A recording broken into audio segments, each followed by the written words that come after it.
welcome to another Glenn Maney Talks Chelsea.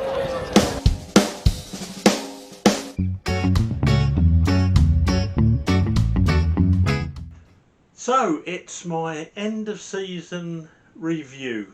When you look on places like Twitter and in some of the Facebook groups, this is the worst season we've ever had in our history. Oh dear, with other stuff going on in the world, like the Jubilee looking like Nazi Germany, I just think some of these people I think they're evolving backwards. I think they're going to be fish in the next few years. It's frightening, absolutely frightening. But we're all entitled to our opinions, I suppose. With free speech, you've got to accept the rough with the smooth. So football-wise, Chelsea, we finished third in the Premier League. We were FA Cup runners-up. We were, what's it called, Carabao Cup runners-up. We were Champions League quarter-finalists, beating Real Madrid on their home patch 3-1 in normal time. And we were FIFA World Club Cup winners, beating Palmeiras of Brazil 2-1. And we were UEFA Super Cup winners, beating Villarreal 6-5 on penalties after drawing 1-1. So, for me, yeah, it could have been better. It could have been better.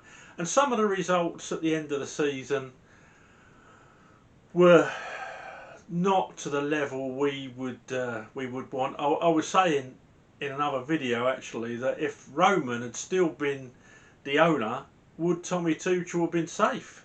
Possibly not. Yeah, possibly not. When you think of people like Ancelotti, who got the sack for coming second in the league the year after they did the double, possibly not. But I'm pleased that he is going to be given the chance to have a transfer window, hopefully 2, so we can see what a Thomas Tuchel side looks like. Because let's be honest, since our 2 wing backs got injured, some of the football has been pretty drab, pretty uninspiring. But I look back to when we had the wing backs playing and we were absolutely awesome. Absolutely awesome. Still not clinical enough in goal. When you think our wing backs, when the day that Mason Mount got the hat trick against Norwich, can't remember exactly what the date it was, but I'm pretty sure it was late October, early November. And we beat Norwich 7-0, which was our highest win of the season, by the way. And the 4-1 home loss to Brentford was our biggest defeat of the season. But that day, I think it was 4 consecutive games that Ben Chilwell had scored. 4 consecutive games, basically, for a left back, a left wing back. So I think that there's a lot to look forward to, and we can't put it all on Tommy Tuchel's shoulders. I get these people on social media, and quite rightly entitled to their opinion, and I can see where they're coming from. Oh, you love Tuchel. He can do no wrong. He's above criticism. No, he's not. No, he's not. I've been critical of him. Certainly with some of his substitutions, leaving them too late, bringing on players I didn't understand. But he gets the big bucks. I do trust him. He has won the Champions League for us, turning stuff around from Frank, who I loved, but we were on a downward spiral, and he won the Champions League for us and got us into a top 4. This year, we're 3rd. Next year, maybe we'll be 2nd. And the following year, there we go. So yeah, I don't think this season's been bad at all. It could have been better, but I don't think it's, when you think, oh, he started off, he had to put up with COVID, didn't he? He had to put up with COVID. We were unlucky with COVID. I think Greece got it. I think most of them got it. Havertz got it. Tommy even got it himself, didn't he, when we were playing for the World Club Cup. He only went out at the last minute. I think he missed the semi-final. But yeah, we've been unlucky with COVID. I think most clubs have though. But it must interrupt. It must interrupt stuff. I mean, you know yourself. You'll know people who've had it. Some people don't even know they've had it. That they've tested positive. Other people, it could be 3 or 4 weeks. It could be debilitating. But our players have to be back as quick as possible. Of course, they've got the best medical advice. They've got the best doctors. But you know, if you get it and it does affect you like flu does, you know, as a top athlete, it takes a while to get back. So he's had that. Then we had Chilwell injured. Funny enough, on the night that we beat Juventus 4-0, a great performance. We absolutely hammered Juventus that night, having already lost 1-0 away out in Juventus. And when we hammered them that night, up until the Chilwell injury, I was just thinking, this football's great, this football's brilliant, and this is what we can do under Tommy. I honestly thought that night that we were going to win the Champions League again, that we were going to defend it. I really did. Let me know your thoughts. Maybe I was a little bit over sort of enthusiastic, but I thought that was great that day. So yeah, Chilwell went off injured, cruciate ligament, and that's him. He was out until literally the last game of the season, when he come on for what, 2 minutes and basically to wave at the crowd. So we got him back next year. Reece, we lost him for large parts. He had a couple of bad injuries and then he had hamstring problems. But yeah, Reece, I remember a game against Newcastle. We were away at St James's, beat them 3-0 in October, and Reece James scored a couple of belters, and we were on fire, absolutely on fire. From match day 7, which was a 3-1 win over Southampton, right up to match day 15 when we lost to West Ham 3-2. Actually, having drawn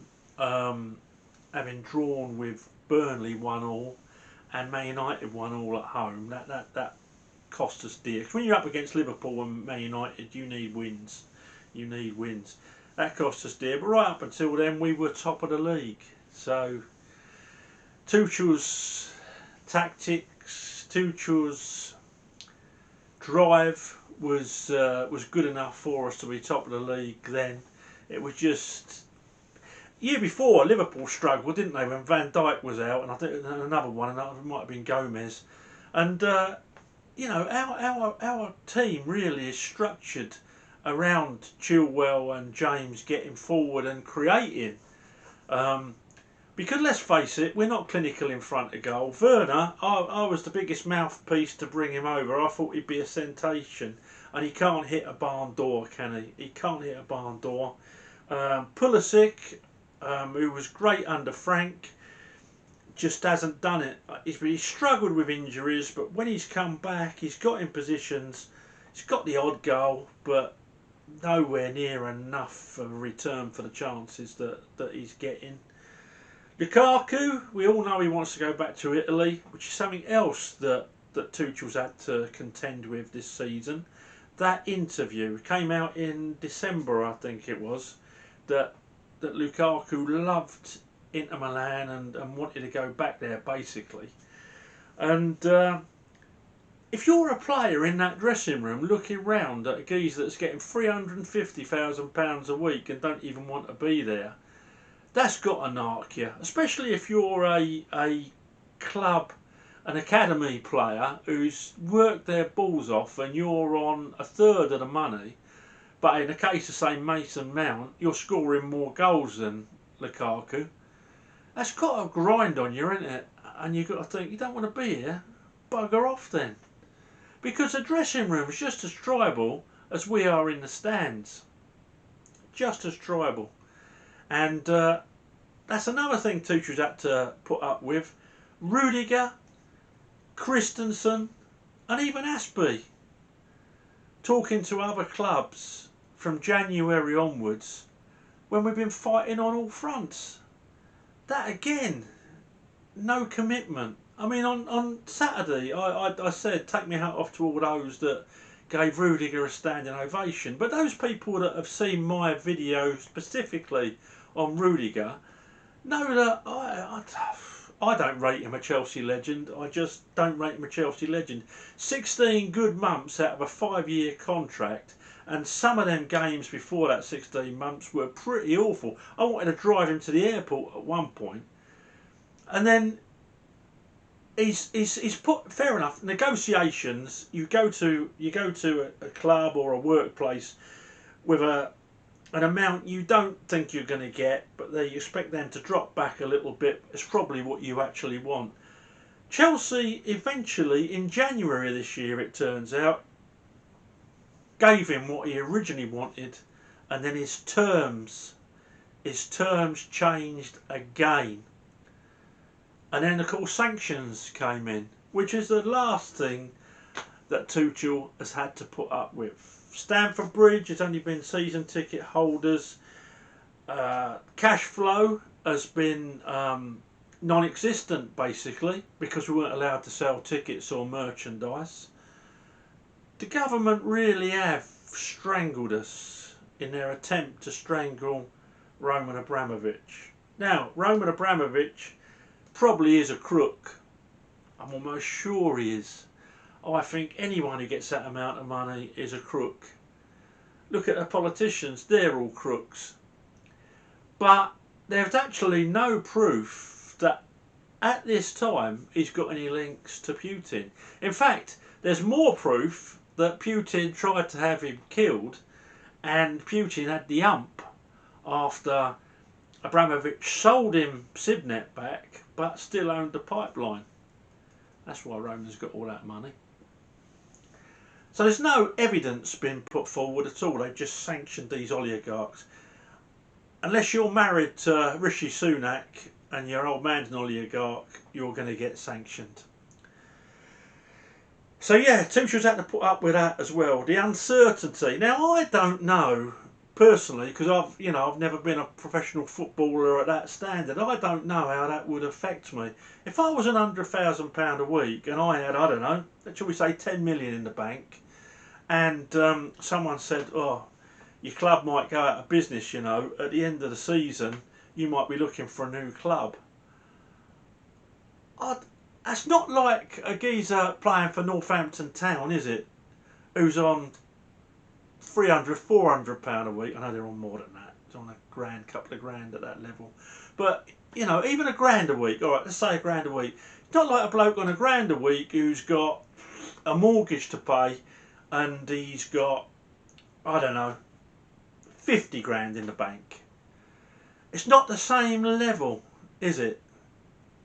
I can't see how those players would be affected. I really don't. If push comes to shove, and I was one of them, I'd say, oh, I'll lay on the bus, I'll pay for all your flights.